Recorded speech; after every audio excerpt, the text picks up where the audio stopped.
artinya bahwa ada jin-jin itu yang suka mengganggu manusia, yang suka mengganggu manusia.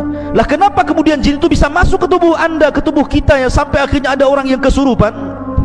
Banyak penyebabnya kata para ulama. Bisa saja karena jin itu sudah terlampau cinta dengan antum sehingga dia masuk ke tubuh antum.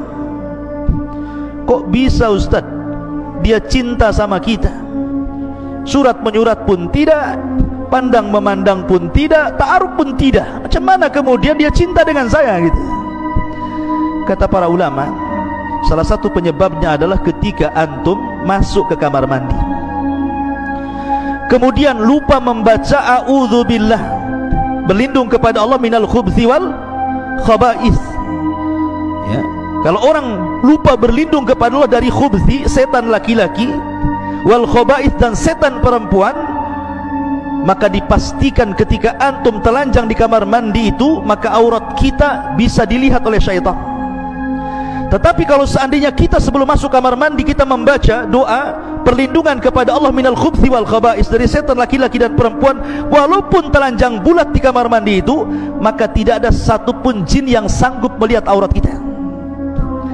Lah orang yang tidak pernah membaca doa ketika masuk khala, masuk kamar mandi, maka dia setiap hari jin itu menonton aurat kita. Karena setiap hari menonton aurat kita, akhirnya jatuh cinta.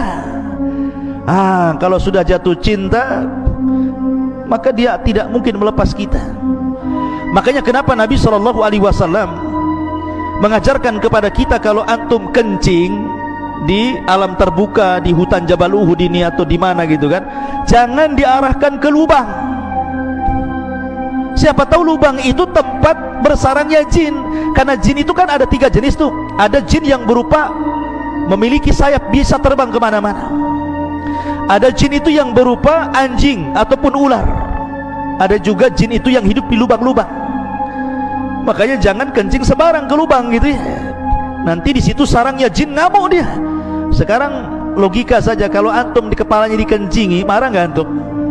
Marah lah. Jin juga sama, kalau dikencingi ya marah gitu ya. Makanya jangan kencing sembarang kalau di ruang terbuka itu. Karena bisa saja akhirnya karena marah balas dendam, masuk pula ke jalan darah kita, kesurupanlah kita. Atau mungkin dia itu masuk ke tubuh orang itu karena iseng saja. Ya, iseng-iseng saja masuk ya. Karena dia suka ngelamun, karena dia suka mikir gitu ya, dan tidak pernah berzikir, tidak pernah baca Quran, masuk dia ke tubuh kita. Makanya ikhwatu fillah muliakan Allah Subhanahu wa taala, maka jin-jin itu memungkinkan berbuat apa saja. Dan yang lebih bahaya kalau seandainya jin itu suruhan tukang sihir. Dia bisa membuat kita sakit, dia bisa membuat kita mati, dia bisa membuat kita bercerai dengan suami istri, dia bisa membuat kita macam-macam jadi jahat gitu ya. Maka itu lebih bahaya lagi.